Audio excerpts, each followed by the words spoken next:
It weren't tiny. It certainly was not. It wasn't ant-sized. Ladies and gentlemen, so one thing which has happened more and more, and you can have mine and Bo's apologies for this, I'm sure, is movies being filmed in the UK because we give them 25.5% of their production budget back. We just give them their money back. It's not even just they just get 25.5% maximum of their cash back. And so we're, the UK taxpayer, it could be said that we are keeping Disney and Marvel afloat, at least minimizing their huge box office failings anyway. So unfortunately, that's happening. But the good thing about that, ladies and gentlemen, is part of that deal is these companies, these studios, they have to file everything public with something in the UK called Companies House. So limited companies, they have to have their tax filings public to be eligible for this sort of reimbursement of their... It's not even a reimbursement. They just get money. Anyway, it's very annoying. But part of that obviously reveals to us the astronomically high budgets. And my God, they're astronomically high. And I don't understand it. Let's get into it, because this film was utterly garbage. It was a terrible film. Ant-Man and the Wasp: Quantumania, $330 million. But let's get the breakdown of this, because this is the hilarious part. So it's $326.6 million. This is a Forbes article. Forbes, certain individual, Caroline Reed, has done a very, very good job of collating Disney's, and she does it all just for Disney, which I like. She's good in our books. Anyone that's going after Disney, we're fans great. of. She is. But basically, she's found out all of the tax filings, and they're really, really, really bad. So, how much do you think? I mean, it's there. How much do you think the VFX cost to get us MODOK, to get us that awful looking, gigantic, stretch faced MODOK? Well, my understanding is they don't even have the post production on here, because they don't even have the reshoots and stuff. No, they do. This is the new stuff. They actually do. So the majority of the movie was set in the quantum realm, and it all looked like utter garbage, very uninspired crap. It looked like bland, homogenous nonsense, just like any other movie released by Marvel for the last 10 years or so now. Yeah. And it says this, which increased the post-production workload after filming wrapped in November 2021. Special effects firms, including Disney's Industrial Light and Magic, created the film's psychedelic visuals, and this sent the cost soaring far beyond the $194.7 million spent on pre-production. So, I mean, we can do some simple math. If it's $326.6 million overall, and just pre-production alone was $194.7 million. Culture, do you have a quick bit of mathematics there? No, but I can tell you right now that also did include filming, the $194.7 million. It wasn't just pre-production. Yeah, that's not the post-production. Yeah. That's what. No, the post-production. What am I guessing? It was substantial. I mean, it was about this equal to it, wasn't it? I didn't do the math. You don't have to guess. We've got the numbers. Well, where is it? Well, I'm just telling you. If the overall budget, that was what I was saying. I thought we only had the stuff. It was $131.9 million in post-production. What? It's right there. My God, $131.9 million to give us MODOK and this uninspired, bland shite that they called the Quantum Realm, which again, it looked like any other movie we've had for the past 10 years or so now. Currently, look how flat that looks. Yes, you're looking at on a two-dimensional image, but you're looking at the same thing on the screen. They are working in, the volume or whatever in a lot of these shots. They spent even more money on post-production. Well, it wasn't even more money there, but it was $131.9 million. Right, but behind them, most of that is projected. That's projected landscape. Well, all of it. Essentially all of it, really. And some sort of CGI characters that they interacted with here and there. And also, but it all looked like garbage. Yeah, but there are also some physical things there, the set they have to climb about. But honestly, it's not that much. Sure. But it's insane. No, that is all post production. I mean, well, I guess you're referring to the set piece. You're talking about lining the set piece with some CGI. Exactly. Yeah. And and all that pre-production work would have been on all the three-dimensional scenery, but not three-dimensional, the projected scenery behind them. So yeah. Because that, but it is also, if I can just say, a little bit of self-dealing, because it's Industrial Light and Magic, which Disney owns, which they then paid to do all of this, and they still got the 25.5% production budget overall, not just production budget, overall budget back from the British taxpayer, which is absolutely a wash. But it's insane. I mean, $326.6 million. You're looking, and that's not even marketing budget included.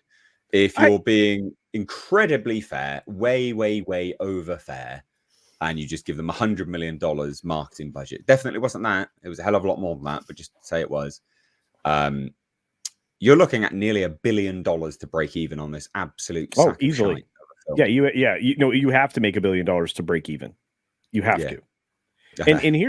And I just want to say on behalf of the United States of America, I want to say thank you to the UK. For setting aside the cost for American corporation. I know they appreciate you, and so well, we don't. But over to my fellow Brit, Bo. Hearing these eye-watering numbers and the fact that we as taxpayers quite literally give them 25.5% back. What do you think of that? Well, it's absurd and obscene, isn't it? I mean, it's just it's not really funny. It's disgusting. And apart from anything else, it doesn't make any goddamn sense. It just doesn't make sense. No. Okay, for me now, it's beyond a sort of a Brewster's Millions type, where there's some people in senior management just deliberately trying to spend as much as possible. It's beyond that. I can only imagine, and I'm not really joking, that it's now some sort of money laundering project, some sort of money laundering scheme. No, sorry. Where on earth can you spend that kind of money? How? On what planet are you spending? Oh, well, Hollywood will find a way. It's just, I mean, I talk about,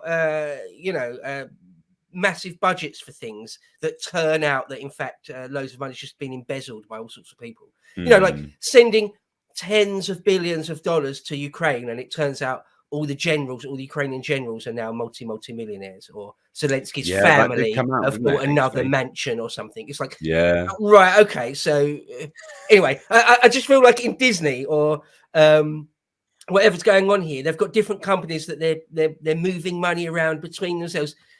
I would wager there's all sorts of dodgy shenanigans going on there. It doesn't make any sense. It just doesn't make sense. That's my take. 100%. I mean, if you're thinking they spent 132 million, right? Let's round up 132 million on post-production alone, but then one of their main VFX companies that worked on it was their own company. And then they're getting 25.5% back from the British taxpayer.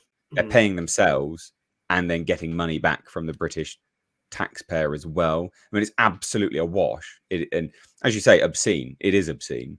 But there is a bit of a breakdown on here, and it's hilarious because you talk about people just pocketing cash. So we'll just scroll all the way a bit down here.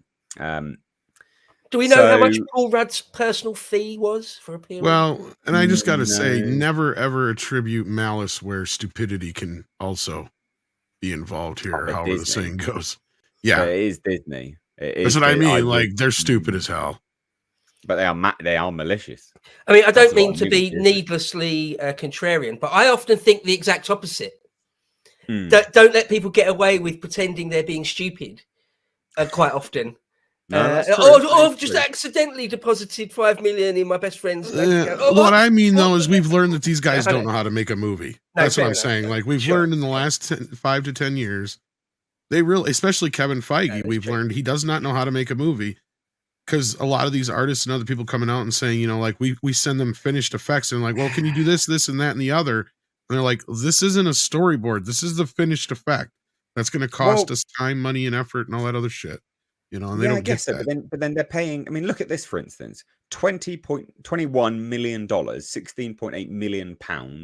So $21 million, basically £17 million, was spent on production staff. And the maximum was 226 people. Sorry, what? How are you spending that much money on 226 people? That doesn't actually pay for even doesn't include freelancers or agency workers, which actually make the majority of the crew.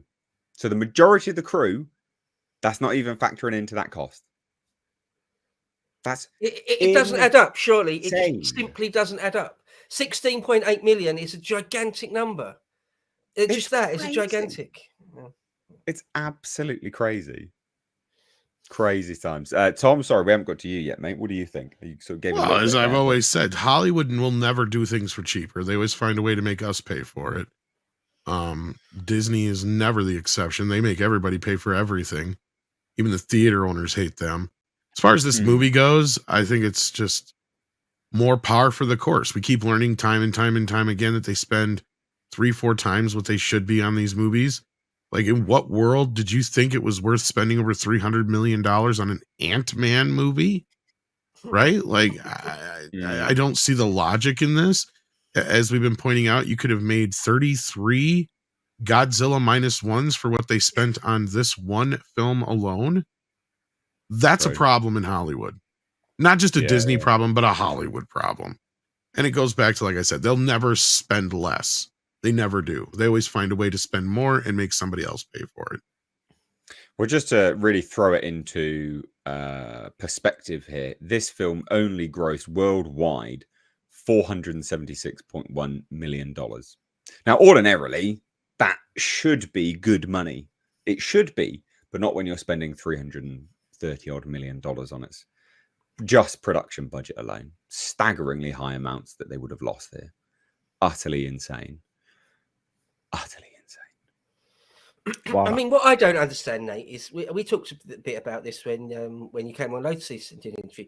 It's how does sort of this very, very senior, pardon me, very, very senior people keep getting away with it? Because it's not like, I mean, this narrative has been playing out now for many a year. Yeah. And then, you know, they keep giving the keys to big projects like this to people like that Feige dude. And the people, senior people at Disney, haven't been replaced. So you have to ask yourself, without being too cynical about it, you have to ask yourself, why, though? Why are you repeatedly, it seems on the surface of it, deliberately losing hundreds of millions of dollars? Why are you doing that? Whose interest could that possibly be in? So two things, actually. One thing did occur to me is this movie specifically did have a fall guy. One person did get fired, but not necessarily for the same thing. But Victoria Alonso, one of the head honchos at Marvel, who was actually in charge of post-production and VFX elements of movies, which she presided over this film, if I remember rightly. Culture, you can fact check me on this.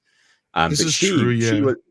She was a fall guy at one point, but nowhere near what, you know, she's not to blame for everything that's happened with this company. But they did have one fall guy for sure. Yeah. But this goes to the sort of wider narrative, which is Larry Fink of BlackRock and his sort of woke nonsense that they are one of the primary investors in Disney, and he sends out a yearly bloody email on what he thinks is important in the world, and considering they have, you know, a sum total value higher than the GDP of, say, the States and then some, you know, people they sort of shaping the narrative of the sort of social fabric, I guess. That's all it can possibly be. But then they've not made any qualms about saying that. They are very happy and overt about saying that. They don't care. They're happy just to come out with them, be like, yeah, we're doing this. Yeah. These are the things we need to focus on now. All at the behest of, you know, financial profit, it seems. You're a brave man, Nate, going straight for Fink, going straight for the Queen Bee. Needs to be done. Yeah, no, good for you. Yeah, no, name. Yeah, isn't it? Yeah, but the thing is, allegedly. Right? Yeah, allegedly. The thing is, though, that's all very well. It's got some sort of agenda to sort of try and, I don't know, like deliberately subvert Western civilization or something. I don't know what, but he's going to run out of money eventually. Or Disney, the puppets he's using on a string, they'll eventually run out of money. Disney's not too big to fail. Nothing is too big to fail. Well, actually, some things are a little bit, but Disney, the whole Disney corporation isn't too big to fail. If they lose enough money, unless BlackRock would endlessly bankroll them. Well, they liquefied a whole bunch of debt during COVID, so they are. I'd have to look into it, but I'm pretty certain they are still technically in debt, if I remember rightly. But it's a fun time. We will continue the Disney conversation on another subject now, moving forwards, but we will shuffle on from this now.